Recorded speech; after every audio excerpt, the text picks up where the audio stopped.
we go. So this is the representing parents panel. I'm John Carr. I'm secretary of the British Children's Charities Coalition on Internet Safety. I just got the message there. Thank you. I'm John Carr, secretary of the British Children's Charities Coalition on Internet Safety. It's a coalition of all the big professional children's organisations you will have heard of: NSPCC, Barnardo's, Children's Society, Action for Children, for whom I was a consultant for 11 years, and a lot of children's organisations that you probably won't have heard of, smaller ones. We've been involved in this space, children's use of digital technologies, and the internet's obviously right in the middle of it, and most recently, of course, smartphones have become a major part of all of that. And we've been doing this since 1999, so don't let my boyish good looks fool you. And we've got a great panel, and I just want to sort of make sure I get the script right and make it clear to all of us that parents really struggle to moderate the use of smartphones and online devices by their children, and tragically this can lead to genuine loss of bonds, trust, heartache, and in some cases even bereavement. And thereafter parents face an uphill struggle getting their voice heard by the authorities and by big tech. And we've got, actually, do you know what? I'm not going to read these introductory remarks, and I'm going to tell my wife that I'm busy. There we go. She won't believe me, but it doesn't matter. I'll let them introduce themselves, and then I've got some questions that I'm going to put to get the conversation going. So there you are. You introduce yourselves, and then rather than me read from these cards. So my name's Hannah Ortel. I'm the founder of the campaign Delay Smartphones. So we believe that children should have smartphones only from at least the age of 14, and social media 16. And I'm a mother, therapist and coach myself too. Hi, I'm Andy Burrows, so I'm here from the Molly Rose Foundation. So we were set up by the family and friends of Molly Russell after she died in 2017. And I'm sure lots of you are familiar with Molly's story, but the inquest into her death ruled that she died from an act of self-harm whilst experiencing depression and the negative effects of online content. So that was the first time anywhere in the world that a coroner's court had found that social media had directly contributed towards the death of a child. Thank you. Hi everybody, my name is Jo Morton Brown. I work as a school-based counsellor, a family support worker. I deliver training to adults about mental health in children and young people. I'm a mum to one, and I tell you what, he's 10. And I knew parenting would be hard, but I never knew how hard it would be. And I also really wanted to support more children and young people out there. So I opened up and started a YouTube channel back 4 years ago now. And my channel is all about promoting good mental health in children and young people. I can tell you, being a grandparent, it's wonderful. I bet. My mum says that. If only I'd known how much fun it was being a grandparent, I would have skipped the intermediary stage altogether. So, question one for the panel to discuss. How can age assurance standards be adapted or augmented to better support, split infinitive, to better support parents in moderating their children's smartphone and online device usage, considering the potential risks this poses to family bonds, trust, and emotional well-being? So do you want to kick off on that? They're such long questions, by the way. I'm going to forget. So we believe that social media should be banned for under 16s, and so age verification in that incident will be very, very helpful. Obviously, there are lots of different providers who are offering that, and I think that finding one that we can all sort of work together with, would be extremely helpful. Andy, go ahead. Yeah. Look, I think for us at the Molly Rose Foundation, we have seen the very worst that can happen to a child online. I think where we disagree is that, it feels to us wrong to pull up the drawbridge and prevent children and young people from being able to go online, because that is penalising children for the failures of large tech companies to ensure that their products are safe by design. So for us, I think, then the real opportunity around age assurance is not to identify children to pull up the drawbridge, but to identify children so that then you can offer them a safer, age-appropriate experience, and then hold companies to account where they are not delivering on that. And the issue around, kind of then the challenge of kind of parental-led solutions, is a valid one. And we know that, one of the big challenges is where, kind of children then feel that they don't want to share with parents what they're doing, kind of setting up finsters, kind of all of those ways in which, kind of we know that then harm can then result. And I have to say, having spent many years at the NSPCC, the cases where, very often you see the worst types of harm and where harm has escalated is where you don't feel, is where children haven't felt that they can disclose, perhaps because a parent is going to, understandably say, well, we're just going to take your device away, or a sense that a child is going to feel like they're in trouble. So, age insurance has a crucial role to play here. For us, that is about identifying children so that then you can offer them better protections. But for me, I think kind of those measures that can feel frictionless, the types of approaches where we're looking at, kind of being able to identify a child in the background, are perhaps the ones that offer the greatest potential and prize for us. So I'm going to go from Andy, you saying about children and how they have, these devices. And I think with any particular device, when they're confiscated, I think we have to recognise, and I work with the kids. I always, I'm pretty good at being down with the kids, and they're smart. Kids are smart. And kind of what we have to recognise is that, and there's a statistic from Childline that actually states that there are so many incidences where children do not tell the truth in fear of their phone being confiscated. So we have to recognise that, that sometimes they're not telling the truth because their one and only joy is their phone. Obviously, with me working with children and young people, I get to see just how important their phones are to them. Just how important. And, these streaks, like, I can't believe streaks. Like, they're the biggest, you can tell as adults, we're like, it's the biggest waste of time, isn't it? Like taking a picture or a Woolsey or something like that. But we have to recognise that phones are in children's lives. Being a mother myself to a 10-year-old, he's in year 5, so he's a young 10-year-old. He doesn't have a phone, and I'm the world's worst mum because actually in a class he's got 27 other children in his class. He's one of 3 that doesn't have a phone. So it's really hard being here today because I really want to protect my Charlie, but at the same time I am well aware that he's going to be the odd one out very soon.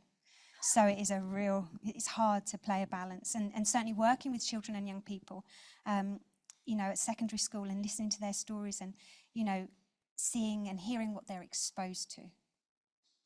And then them not telling any parents, then it becomes a safeguarding concern. And that's where it gets really tricky. I guess we're all waiting for Ofcom to produce the definitive guidelines and advice and so on about how all tech companies are meant to be responding to this new set of legal requirements to make the internet a better and safer place. And the British government has said, and it's all party support, so whoever's going to be in office in 12 months' time, they're unlikely to be departing from this point of view. They want Britain to become known as the safest place in the world for kids to use digital technologies. But we haven't yet seen the practical results yet because the legislation is still so new. The fundamental point, though, is this. All of these technologies are now firmly in the consumer space. They are consumer products, like radios, like TVs, like Hoovers, like any device that we're all familiar with. And in the consumer space, the bar is set very high in terms of expectations of it being safe. And it's always been my view, for donkey's years, that any product that's put into the hands of children should be as safe as it possibly can be at the point of first use. You can't stop parents or indeed the kids, if they've got the knowledge, from unpicking some of the safety devices or limits that have been installed on a device. But you shouldn't have to jump through hoops to begin with, or have to sit an exam in tech in order to make your device, be it mobile phone or whatever, safe for them. And that's kind of where I'm coming from on this. But what we have to acknowledge, the Guardian carried a story yesterday, you probably saw it, about ministers saying that they are thinking about introducing a ban on mobile phones for, I think it was under 16s they were talking about yesterday. And that does seem to me to be shifting the blame onto the victims, onto the parents and the kids. And it's the tech companies who are making all the money. They've created these environments. They've created a culture in which if you're not part of it, you're the unfortunate, unlucky kid with The odd one out. and that just seems to me completely wrong. I mean, it's happened before, and I'm sure it'll happen again, but it does seem to me to be a fundamental unfairness about it. And to take a hard line to say that is an incorrect view seems to me wrong, because it is a reflection. It's a genuine reflection of the anxieties that parents and society as a whole are now feeling about all aspects of digital technology. So there we go. I've made my position clear on that, so I don't have to repeat that point. So moving on to our next aspect of it, have you engaged with any of the mobile phone companies and or big tech to try and discuss with them the concerns that you've raised?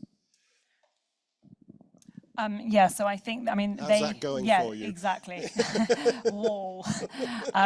So what we have is a massive conflict of interest, obviously, with big tech. They are in it for profit, and protecting children is not going to give them more profit, essentially.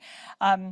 So I think that the thing is, what a lot of people say, like what you guys are saying, is that, it's inevitable that kids are going to have smartphones. There's nothing we can do about this. You can't have your child being the only one. But the thing is, we now know, things that we didn't know 10 years ago. And I think that, we have to do better as society, as parents, as teachers, as charities, organizations. And if you know something is absolutely harming children, then we need to step in. Governments we need to regulate that. And so it's only going to get more complex, I feel like, with AI, for parents to try and manage, to keep things safe. It's so much to expect them to be able to do that. And so I think that's where we really agree. But I think that tech companies are always going to find a way around. And even if they are not being exposed to all the harmful content, it's also that opportunity cost. So what are all the things that they're missing out on because they're spending so much time on their phones? And when you say that, this one joy in their life is their phone. Well, that's because they're addicts. You'd say to a heroin addict, like, oh, if I take this away from you, of course they're going to react badly. Of course they're going to say, don't take this off me. But wait a couple of weeks, put them out in nature, put them with real, genuine human connection, and then tell me that they're still unhappy. I just don't believe that. And that's what the research shows, is that kids say, and older kids who are at university, they say, if we all get rid of our phones, we'll be happier. We wish TikTok didn't exist, but we have to have it because everyone else has it. They realize that it's not working out for them. And so if we don't listen to them, then I just think it's so insulting. They're suffering so much, and are we just going to do the exact same thing to the next generation?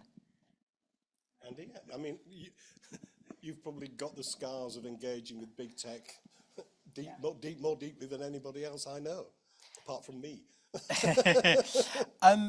Yeah, look, Hannah, I think you're absolutely right that, it is abundantly clear that self-regulation has not resulted in safe platforms, and it won't.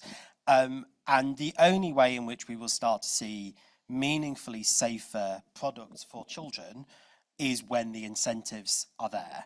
And those incentives ultimately will be delivered through, really strong and effective regulation, playing on levers around commercial drivers and the bottom line. And we are not there yet. So, I think where I absolutely agree with you, Hannah, is that, kind of the status quo is not defensible. We are seeing, a wave of inherently preventable harm. And I think that's the thing that we should never forget. We are talking here about preventable harm that stems from fundamental failures of product design. But I think where I disagree is that then the solution therefore should be that we pull up the drawbridge. And I think, you know, there's a few considerations there for me, you know, and I can completely understand why this feels like, you know, a kind of logical, you know, superficially attractive thing to do. But I mean, a few considerations for me. Firstly, you know, if we restrict smartphones for, you know, kind of a certain for a certain age as a blanket rule, as opposed to Joe, what you're doing, which is, you know your child best, and so you know.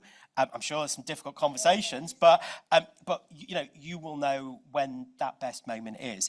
I think setting a blanket rule, you know, that's fine. Let's say we'll ban smartphones until 13 or 16.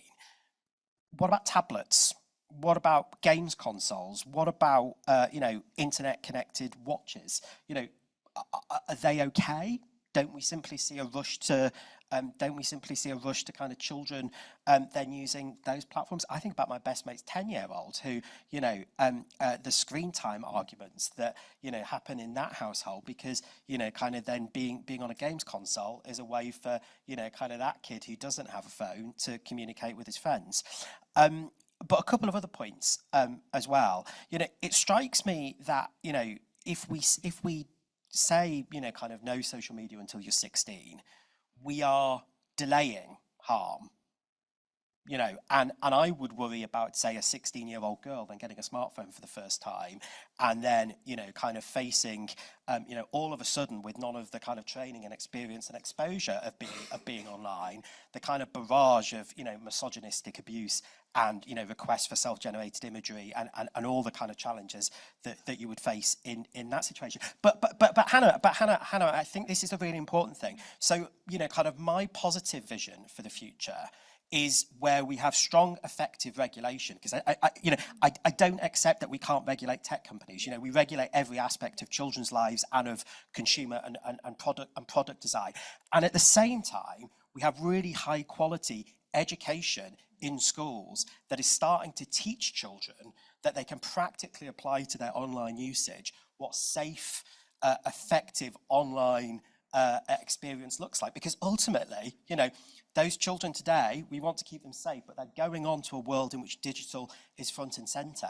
And the final point I would make is that, you know, it's absolutely, you know, it's abundantly clear that there is a huge groundswell of concern from parents here, and that is totally understandable.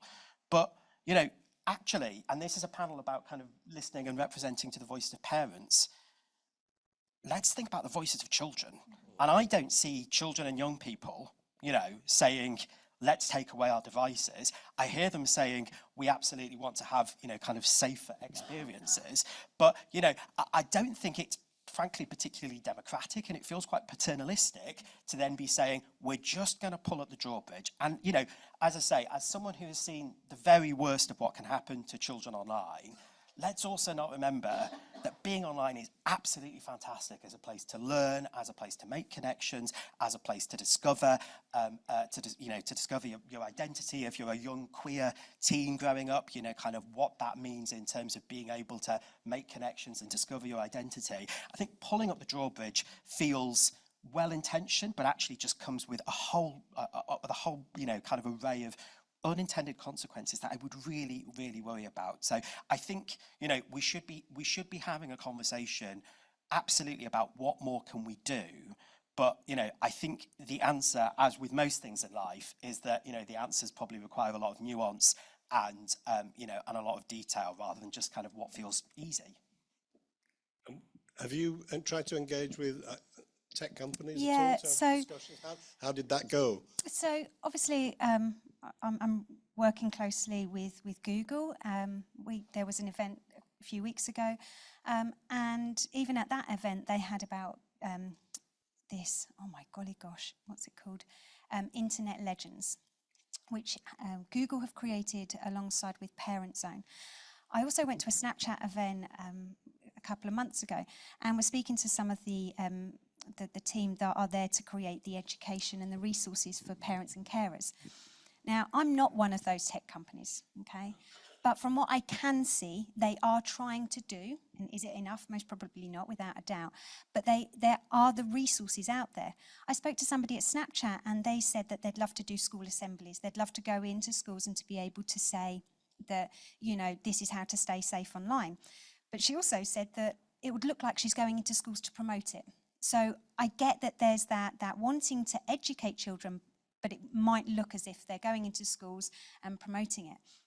The other thing that I just wanted to say, kind of alongside Andy, is that kids love their phones, you know, with the positives of what they offer. Yes, there's negatives, I can't deny that. But there is this sense, certainly during COVID, you know, where it brought people together. So there are the positives, there are the negatives, but we do just have to bear in mind, you know, that for children and young people, there are positives. There is that sense, you know, with that. But yes, from what I can see, tech companies are doing stuff. Is it enough? Absolutely not. But I think that, you know, we have to highlight that they are recognising that there's something there. I was vice president of MySpace, technically based in Los Angeles. I never actually went to live there. I just used to go there a lot, which was kind of funky. I was on Microsoft's policy board for Europe, the Middle East and Africa. And I'm pretty sure that Snapchat are keen to get into schools to promote their product. And I'm certainly sure that they say that that's what they would like to do, because that's obviously a good thing to say. And I'm afraid I agree with Andy. I'm incredibly, and I drank the Kool-Aid. I mean, I'm one of the first to fess up that in the early days of the internet, when I was a vice president of MySpace and so on, I believed that companies were populated entirely by good people who wanted to do only good things. But there are good people out there. No, I know. That are And trying to do in my that. world, the people who I meet from the companies, from the trust and safety bits of the company, their values and outlooks are exactly the same as mine. Unfortunately, they're not the people who are making the decisions. And particularly, I mean, just let me give you a brief vignette. As vice president's a grand title. It doesn't necessarily tell you anything about your actual level of authority or seniority in the company hierarchy. But I can tell you, in our office in London, the only thing that we could make a decision about here in the United Kingdom were things to do with, for example, the kind of coffee beans we had in the office, what kind of pictures we could hang on the wall, and the frequency with which we did newsletters to the staff and things of that. Every other decision of any significance at all was made on the West Coast of America. And speaking from the children's organization's perspective, because I worked 4 days a week for them, I still kept my hand in, you know, with the children's organizations. When we negotiated voluntary codes of practice, and I negotiated four different voluntary codes of practice under the auspices of what was then the Home Office Task Force on Internet Safety. Every single dot and comma of every single page that we had in the documents before us was argued over, and it was never agreed at the meetings because every single one of the tech people in the room had to send it back to the West Coast of America for their lawyers and their economists and so on to agree before they could then tell the people from the Trust and Safety Office in Europe who were coming to these meetings that it was okay to agree to it, or sometimes actually would say, no, we can't agree to this, and we had to start all over again. So that is a great problem that we all face in Europe, particularly with the big tech companies from America. The people with authority in big tech do not live in the United Kingdom. They live on the West Coast of America, by and large. But anyway, I just wondered on this point about tech company, one of my great regrets, I don't know if you've ever tried to do anything about this, Andy, was on the mobile devices point. We never got Samsung to seriously engage. We never got Nokia, when they were a big player in the space, to seriously engage. Apple is a total dead loss anyway. I mean, Apple has a very simple strategy for dealing with online child safety stuff. They don't go to the meetings where it's discussed. And if you don't go to the meetings where it's discussed, you don't have to make any promises to do anything. You don't have to respond to stuff. But Samsung did briefly employ in Brussels a British guy with the very, very fortuitous name of Mr. Happy His surname was Happy, and he was very happy. He was a very nice guy. But that was Samsung briefly showed some interest in trying to do stuff on the device, because if there was stuff going on the device, that might make it a lot easier for bad stuff to be prevented further upstream. And just on that, I mean, I'll ask you to respond to that, Andy, because whether you did try and engage with handset manufacturers. But if age verification solutions were available and being so let's say they were compulsory. Let's say the law said, or the code of practice said, if you're going to give a mobile phone to your child, it must be authenticated for a child of X age, and then all of the apps that the app stores are providing and all of that have to be configured in a way that is age appropriate for the user of that particular device. Andy, what do you reckon? Yeah, I mean, look, I think it's absolutely safe to say that handset manufacturers have had a very easy ride over the last few years, and there is a huge amount that clearly Apple and Google could be doing as kind of the two companies producing the vast majority of handsets that children are using at the device level to develop kind of really high quality age assurance solutions. I think, and you're absolutely right, of course, that, only so much of the debate in the UK is ever going to move the dial on this. And, it is worth watching, I think, what's happening in the United States where, and this is led for, kind of very vested interest, but kind of there is a push, and it's being strongly supported by the likes of Meta to then try and say that age assurance measures should be rooted at the device level. One thing that I would say, and it's a broader point and it's a technical point, but I think it's important as we look for solutions. There is going to be an increasing limit to what can be done at the handset and at the App Store level. Because we're starting to see an Apple kind of fighting and trying to make it as convoluted as possible, but we are then starting to see, for competition purposes, in the EU, then kind of measures to give greater flexibility to consumers as to where you download apps from. So we will move to a world where kind of side loading, where being able to kind of download apps not necessarily just from the two app stores becomes kind of, however much Apple might try and fight it and delay it, kind of something that is more mainstream. So there's a lot more that kind of app stores providers can do. But, that isn't the kind of magic bullet overarching solution that, kind of it perhaps would have been today or 5 years ago, because I think we are... Because of the proliferation of app stores, that you could be sideloaded, you mean? Yeah. And there's a broader point there as well, which was, for those of us, kind of working to try and promote children's safety, it's really important that we're not existing in our own silo of only looking at kind of child safety legislation, because in the meanwhile we're seeing kind of competition regulation, we're seeing kind of privacy legislation. Sometimes they will be in kind of direct conflict with children's interests. A lot of the time there's kind of unintended consequences. So this is a real kind of shifting landscape, and I think we don't pay enough attention to some of those kind of broader risks. Just moving to sort of practical things that we can do now. I mean, I do not that many anymore, but I used to do a lot of school talks and things like that. Obviously for my grandchildren's school I do, but one of the things I say to parents is a good way of starting a conversation with your child about these things is just ask them, bring your phone to the breakfast table or the dinner table or your tablet or your Gamescom, and just get them to talk you through the different apps that they've got. You can watch and see what apps they've got on there. Just ask them to bring it up and say, what do you do on that app? Who's on there with you? Do you know everybody that's on there? What kind of... It's a good way of breaking the ice and getting a conversation going. I don't know if you've tried that technique. Add to that a lot of parents do those like police checks, those spot checks, and I get that, but I think we need to have a certain element, and I don't know how this is going to come across, but when we do those, if a parent does do a spot check, I think it's to make sure that we're not trying to catch them out because we trust them, but it's that we're making sure that we're allowing them to feel safe and we're making sure that they're safe. I've got the YouTube channel, and it's funny actually because on the YouTube channel I don't get as much hate as I do on TikTok. On TikTok there's a lot of hate, and as a 39-year-old who's well balanced and happy in life, some of the comments can really get me, that hate. I did one video and I was just like, I'm going to turn the comments off.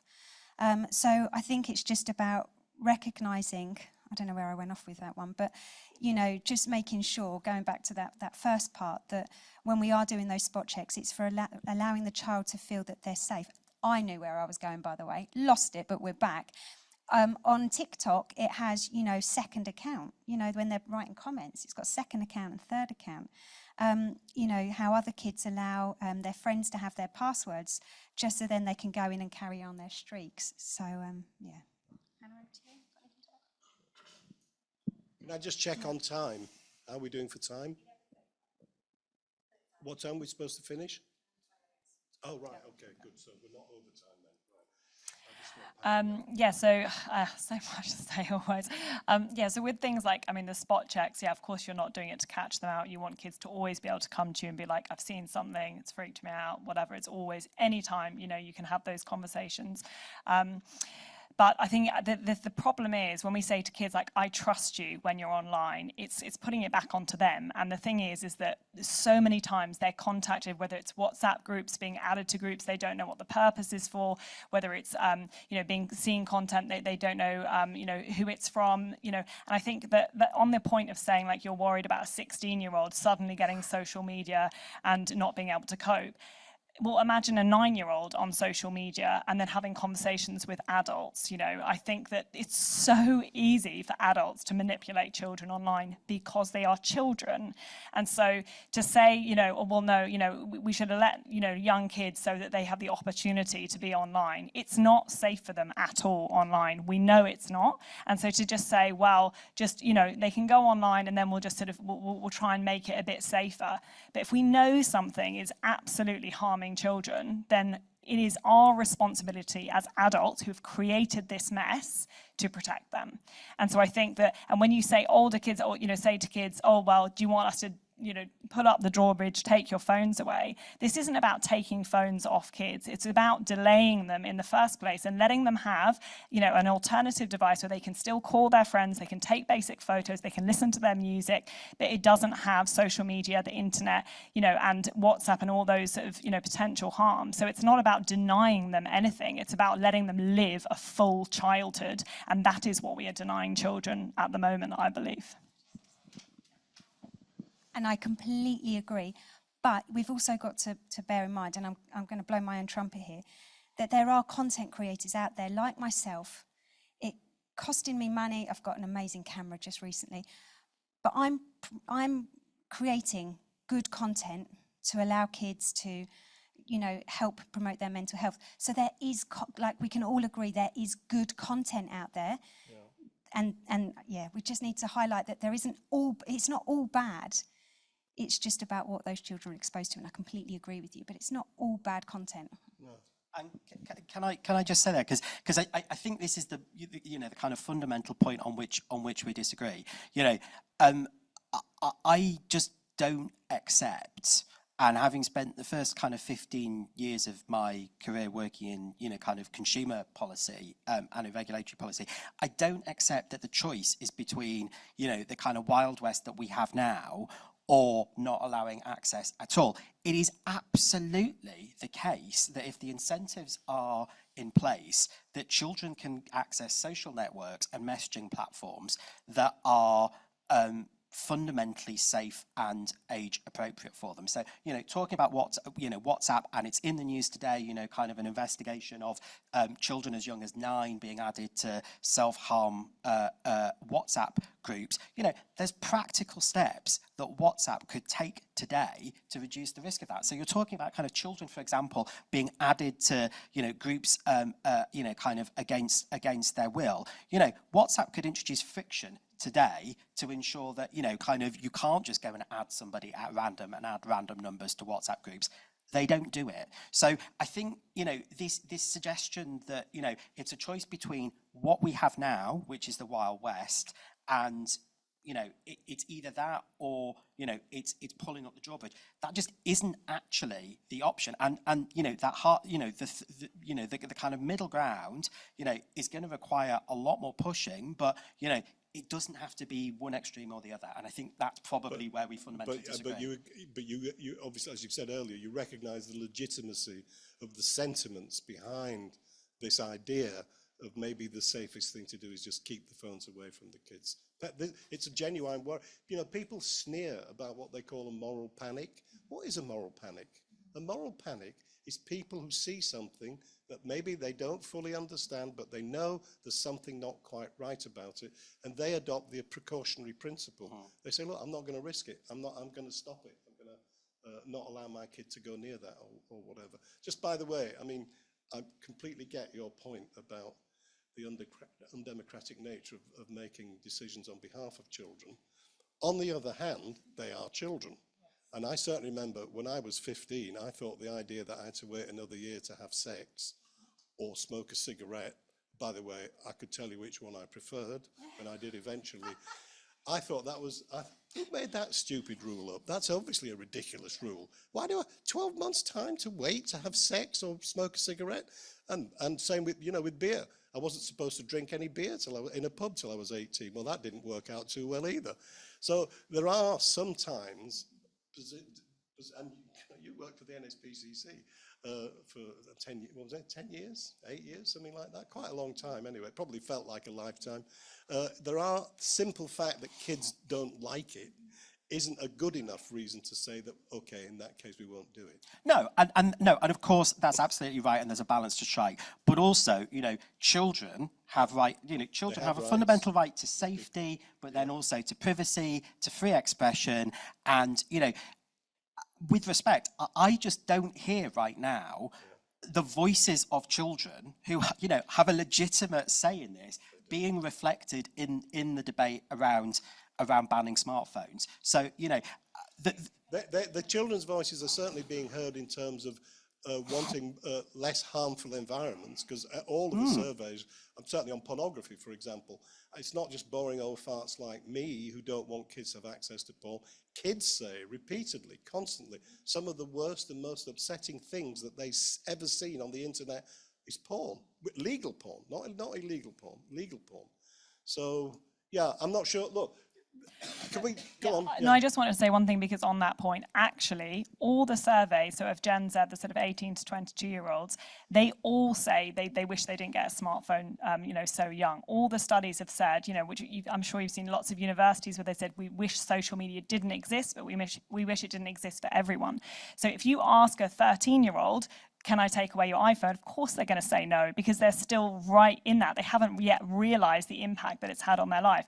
I have spoken to many parents whose kids have come to them and said, please take this away from me. I don't like it. I know what it's doing to my life. Take it away. And so I think to say, oh, they're not being heard. If you ask a tiny addict, you know, do you want to take something away? Of course they're going to say no. And so I think that, in that way, I just think it's, you know. Okay, widen it out. I'm seeing hands going up. I'd like to talk sometime, if you can, when you're answering maybe, how you think schools are handling this sort of stuff and involving parents. When I did a lot of school visits, I remember I went to one in, let's say, a poorer part of London, and 15 parents turned up. I went to another one, and they'd been prepared, you know, weeks in advance. I went to another one in the middle of Worcestershire, in a very affluent area, 150 in the room. And what I found, basically, looking that in the first school, the headmaster basically didn't want any parents to get involved in the school life at all, and there was a very unwelcoming atmosphere.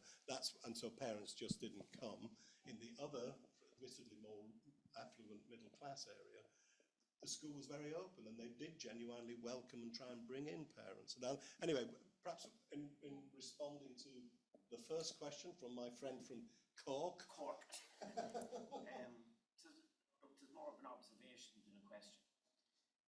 I do go to schools. I visit many schools, not just in Ireland, but internationally also.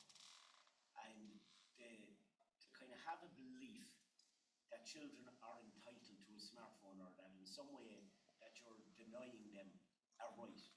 They're not entitled to a smartphone. A phone is a phone. And when you ask kids, genuinely, why did you ask for this phone? It's not to make phone calls.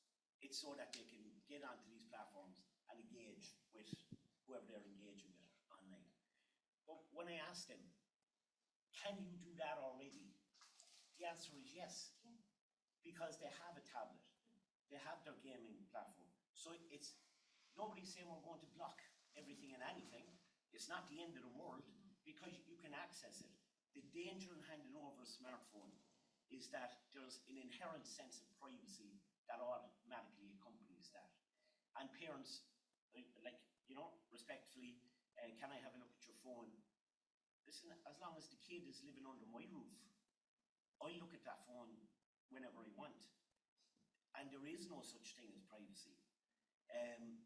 You know, we need to see what kids are doing because the numbers of kids that are being exposed to sexual abuse, sexual exploitation, they're like the figures are off the charts at the moment.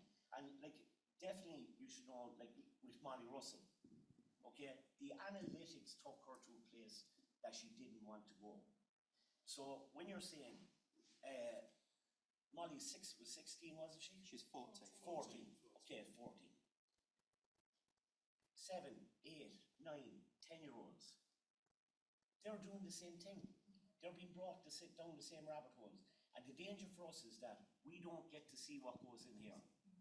It's not regulated, so we don't then know that we have a problem until we have a problem. You know?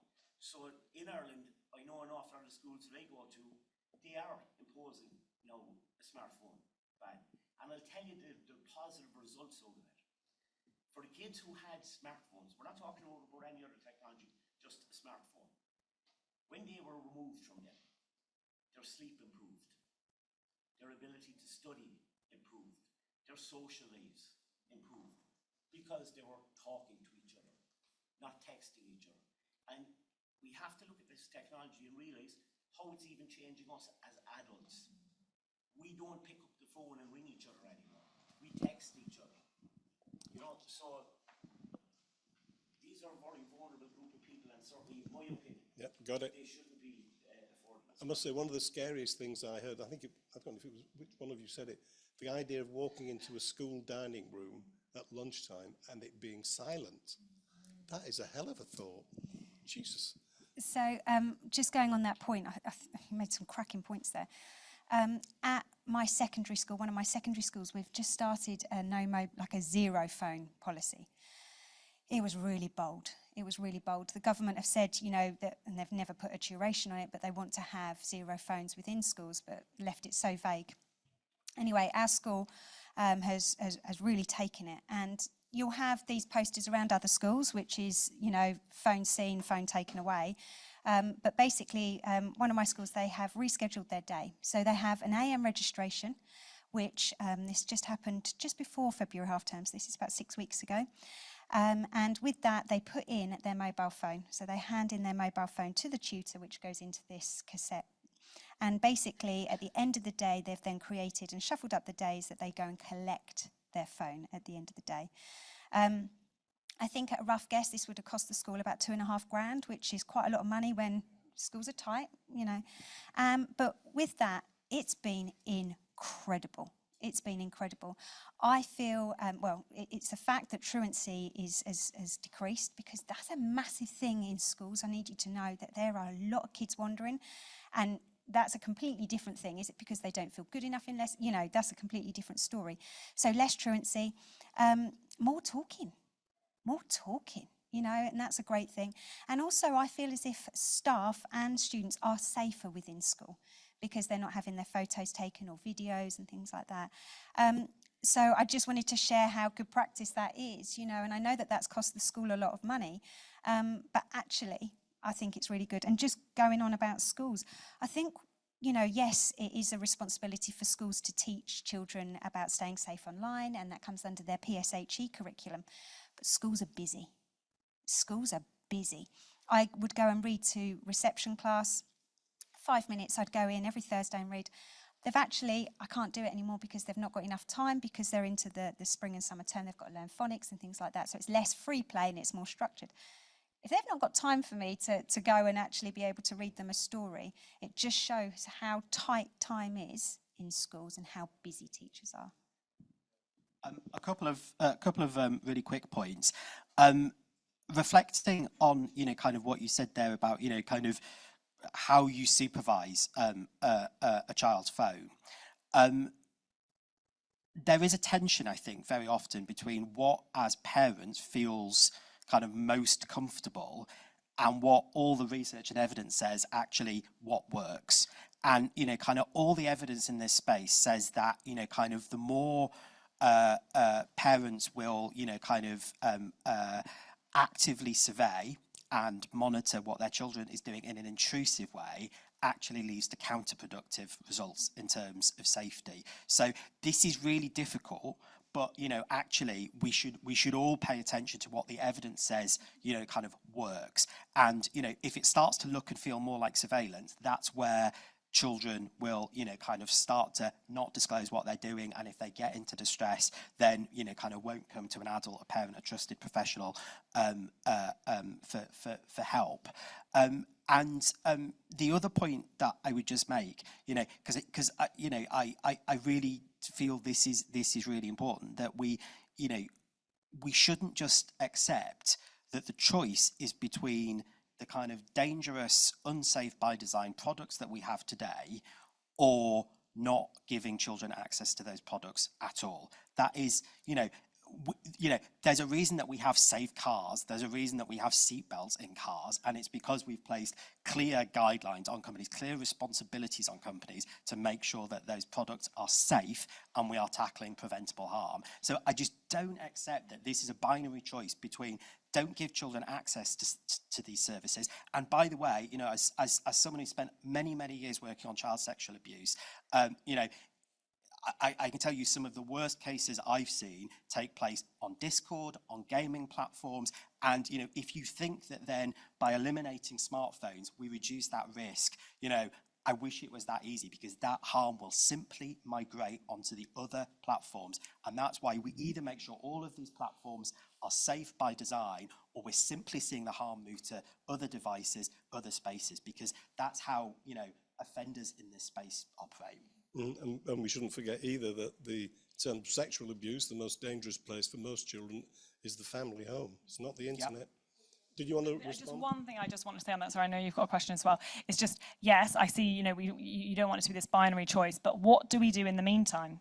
And that's really what this is about. So you're going, okay, it's not safe, we need to keep tech accountable, so how many more children have to die? How many more families have to go through the trauma of having their child in hospital with self-harming injuries? I just think right now, as you say, it's not acceptable at all. So why don't we go, you can have a phone, but just not a smartphone, and let's try and delay that as long as possible to keep them safer. It doesn't have to be either or. I think we have to do both. George? Thanks very much. Yeah, a question for the, I guess, ban smartphone side of this. There are a lot of parents who are not very good parents, unfortunately, and there are a lot of, like myself included, I didn't really have access to supportive parents who could take me out to nature, etc., etc. And I didn't have access to a smartphone until I was older because the tech wasn't there, but I had a laptop and I watched YouTube and I found quite positive role models there. And what's your kind of approach to that question, and where tech actually has benefits for kids? Yeah, so absolutely. Obviously, there are some benefits. We know that, especially, for children, sometimes marginalized groups, although they can also be targeted more online. So I think that there definitely are some benefits. But I think in the first instance, it's about protecting children from harm. And so you don't say, I love the analogy of having, a free playhouse that kids can go into and play, and all the walls are, covered in advertising, but that's how they can go in and play for free. But the only thing is there will be a few paedophiles in there.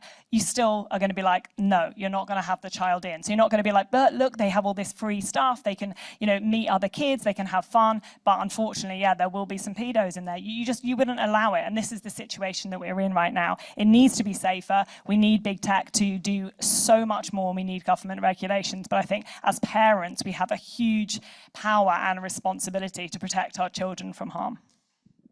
I guess.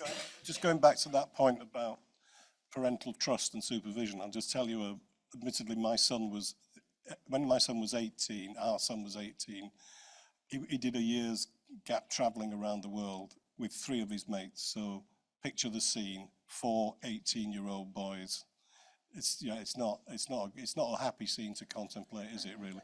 But anyway, all 4 sets of parents with all of our 4 sons gathered, and we agreed, and this was in the days that MySpace actually it was the main social media platform.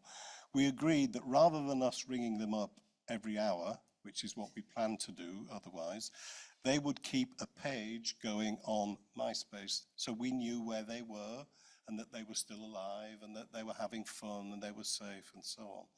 And that's what they did. They went off and there was this MySpace page, and parents would log into it as frequently as we thought we needed to. I was very impressed.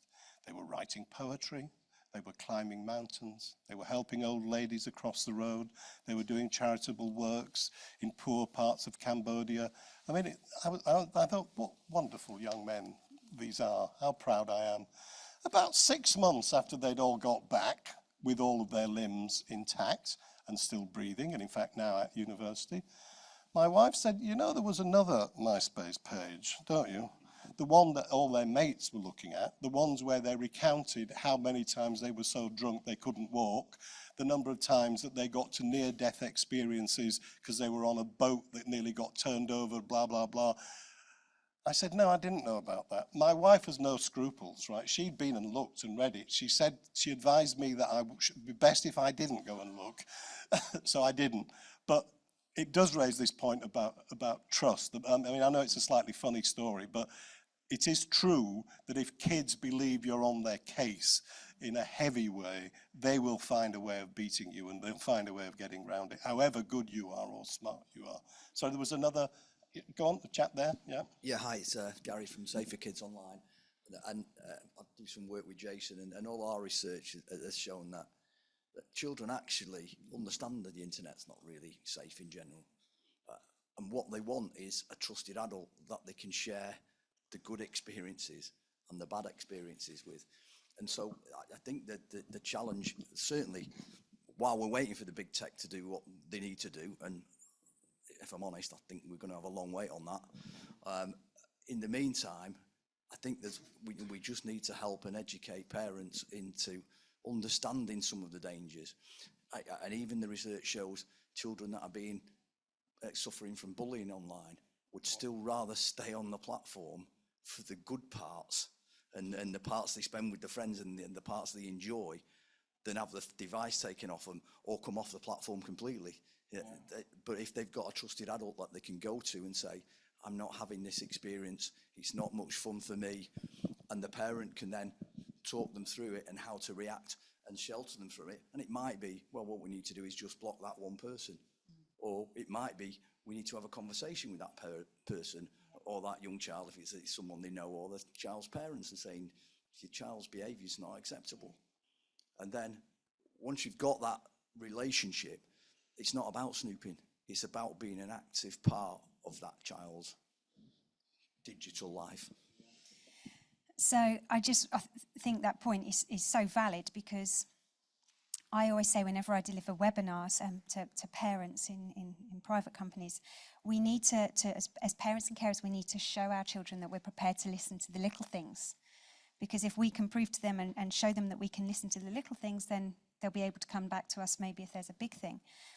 But going back with parents and carers, I know from working as a family support worker, there are families out there that will, welcome me into their home, and we will really work together, and we'll be able to kind of make progress.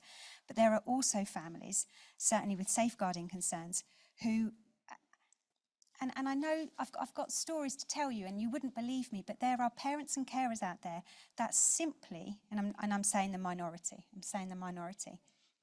and I've got a lump at the back of my throat, who genuinely do not have time for their kids.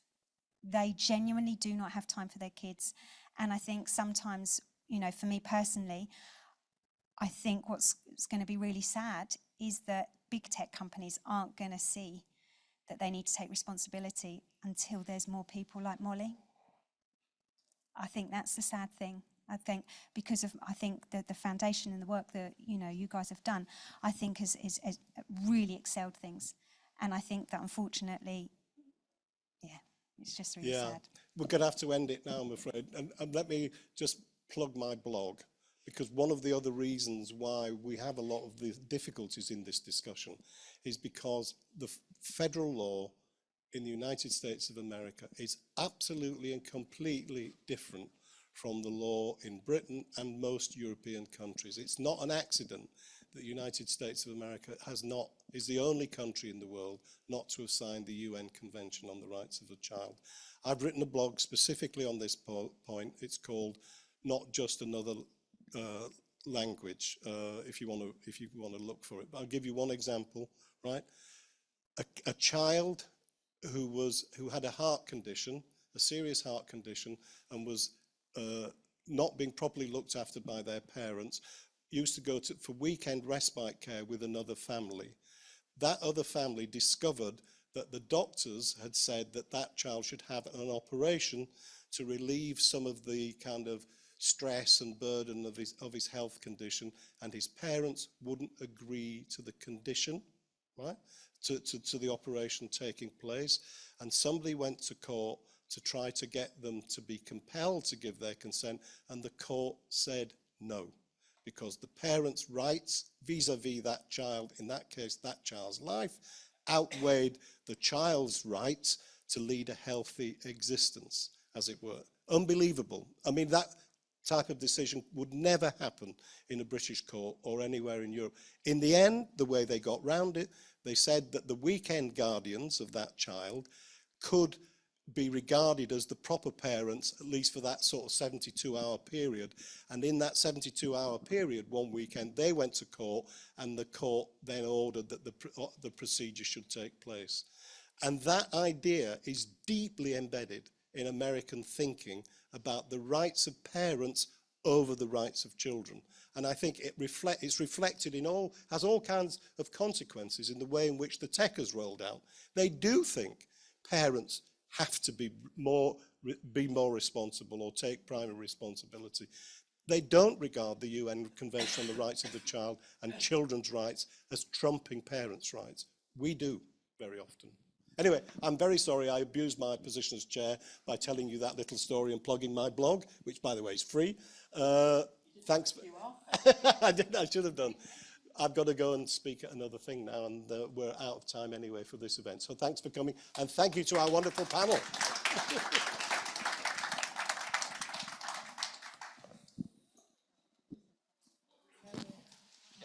Thanks.